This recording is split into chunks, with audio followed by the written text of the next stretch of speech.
My name is Gwen, and I am Jess's daughter. Today, we're going to be doing a virtual book club.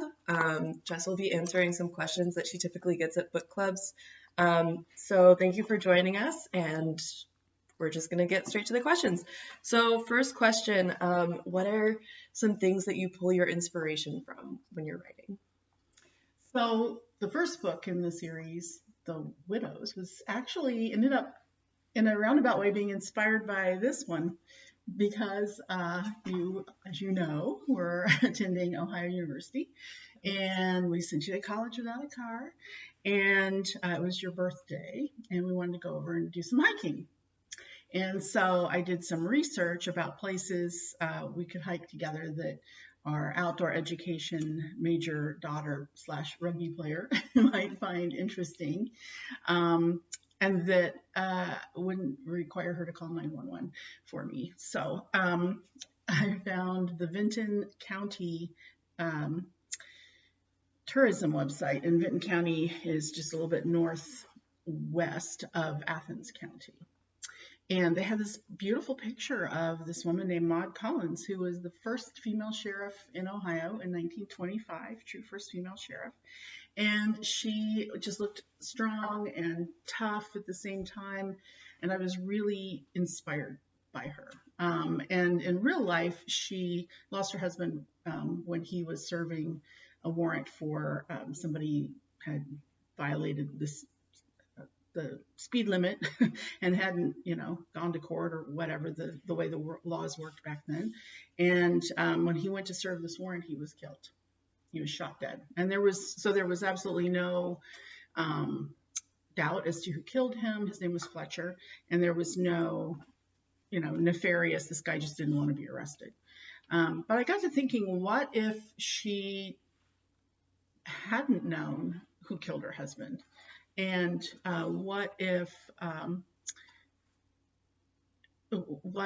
she wanted to find out? And what if she started out wanting revenge, but then as she investigates, decides that what she really needs is to connect with her community again? And I was kind of inspired by that theme because I was going through some personal things with my mother's side of my family of origin.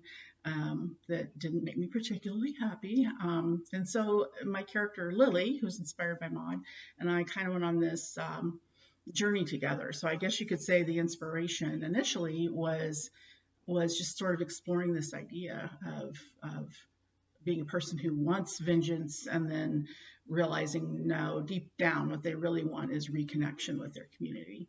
So. Cool, powerful stuff. You mentioned this a little bit in your last answer, but just talking about family. But another question that I have for you is, are you Appalachian?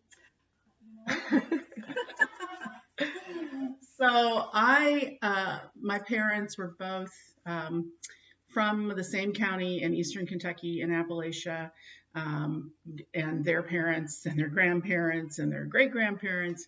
And I was the first person on either side to be born in Ohio. So I was the first useless nut, as we call Buckeyes. And at least, sorry, that's what my family said of origin. So geographically, and then I have some younger cousins who were born in Ohio as well after me. But my parents had me later in life. They kind of came north with the great diaspora north post-World War II. I was born quite a few years after World War II, but to work in factories. And so my parents were from families that were all tobacco farmers. There were a few coal miners, and my dad was a tool and die guy and a machine shop owner after that. So geographically, I'm an Ohioan. In southwest Ohio, which is not part of the Appalachian Range in Ohio. But my parents would say every month or so, we're going to go down home. And what that meant was going to Grandma Lou's house in West Liberty in Morgan County, Kentucky. And so I kind of grew up with this notion of, well, I'm from here in southwest Ohio, but home means Appalachia.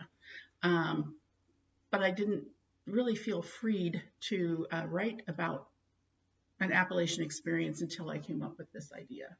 So I would say that culturally, yes, I'm Appalachian. And actually, in the community college here in the town where we live, you would be considered Appalachian for scholarship purposes.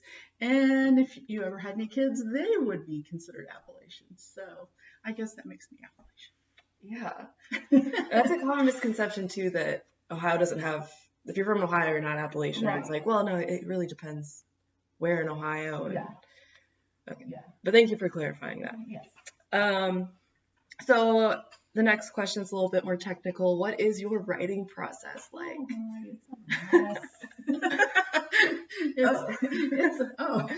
Why are you surprised? So I actually try to start out very general, like in terms of the research, because these are historical novels. I start like what generally was happening in 1925, which is when the Meadows was set, or 1926, which is when the Hollows was set.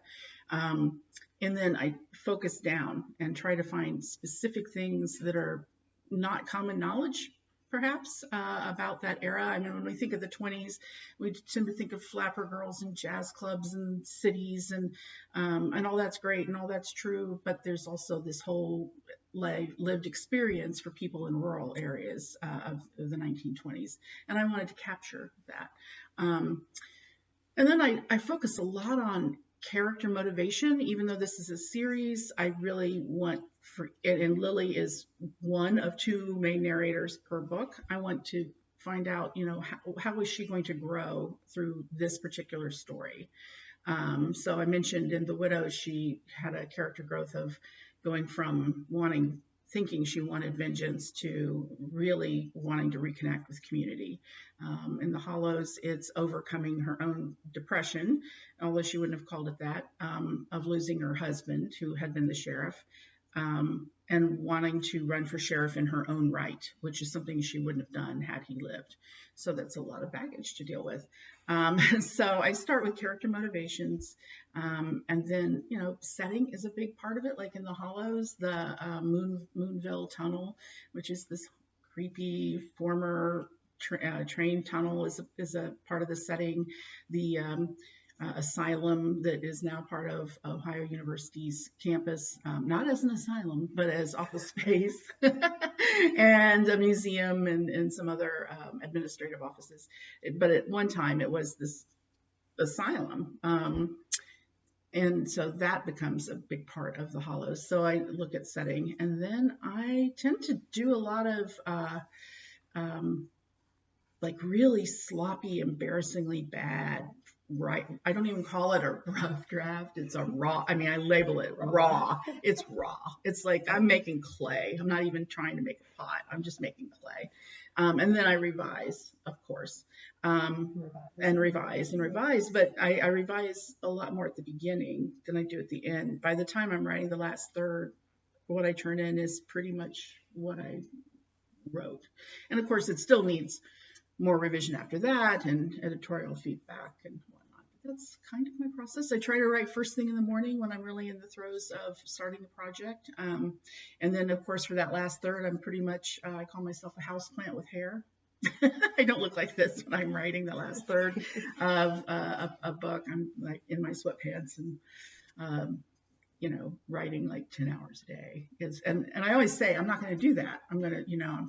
This time around, I'm going to write, 4 hours a day until this is done, and I'll be very steady. And that just isn't how it ends up working at all. Houseplant with hair. Houseplant with hair, yeah. Yeah. Okay. So a little bit of a, I guess, broader spectrum of your writing process. Have the character developments from beginning The Widows to ending The Hollows, have the character developments been what you expected, what you would have seen coming when you were writing The Widows, or how is that process? What has that journey been like? So Lily is the sheriff in both books, acting sheriff and then sheriff. running for re-election in the second book. And her character, I really planned out a lot. So I haven't been particularly surprised about how she grew as a character in The Widows or how she grew as a character in The Hollows. But each book is narrated by Lily and another person in the community. So the first book is narrated by Lily and a woman named Marvina, who had been the male sheriff's good friend when he and she were younger and growing up together. And Marvina is a unionizer. She's an organizer for unions. Go unions. And she really surprised me. She wasn't planned. She showed up in a draft and just hasn't left. She just won't go away. She's got her hooks in. And then in The Hollows, which is the second book, it's narrated by Lily, of course, and a friend who is kind of a sidekick in The Widows, but doesn't have a huge role, named Hildy. And Hildy's very different from either Lily or Marvina. Hildy is much more malleable, much more soft-spoken, much more conventional, at least at the beginning of The Hollows. And so her character growth really surprised me in The Hollows. But that's kind of fun. So, and with this third book that I just turned in a couple days ago, As a Houseplant with Hair, that character also surprised me. She started out one way, and then I realized, oh no, this is who she really is. Okay. So that's kind of fun to see. Yeah. Yeah. So you skipped ahead on my list. Another one of my questions is, can we expect more? And it sounds like we can. We can. Yes. Yeah. I'm very blessed. Thank you, Minotaur Books, to have contracts for at least books 3 and 4, and maybe farther, 3 and 4. And the third book should come out. We're still settling on an exact title, but the third book should be out in January of 2021, and it's set in 1927, which is a great year to explore moonshining and prohibition. That's an interesting year in the history of prohibition. So that's kind of the focus for the third book. And I have no idea what the fourth book's going to be, but it should be out in 2022. So it's going to be good. It'll be. Oh, thank you. Okay. Next question.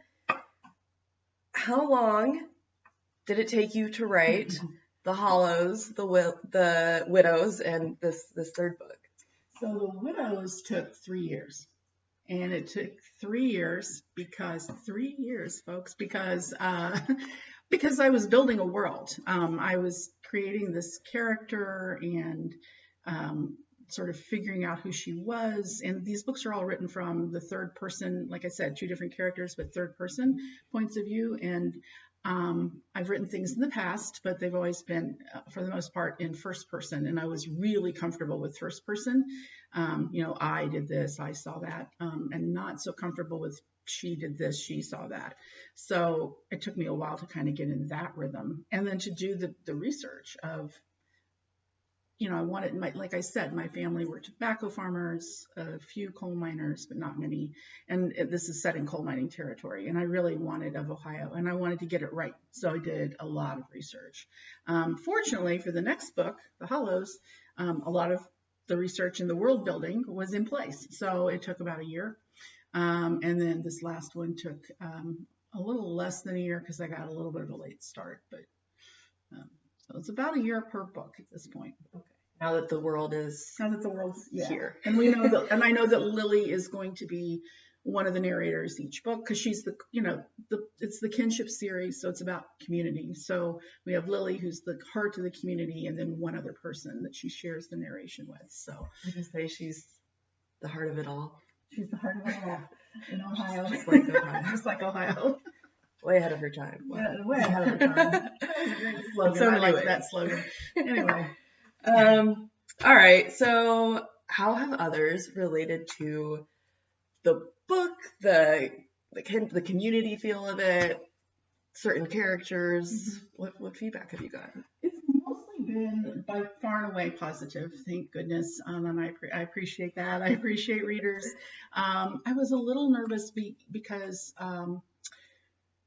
historical fiction fans are very particular. And so am I as a historical fiction fan and as a historical fiction writer. I wanted to, get things right.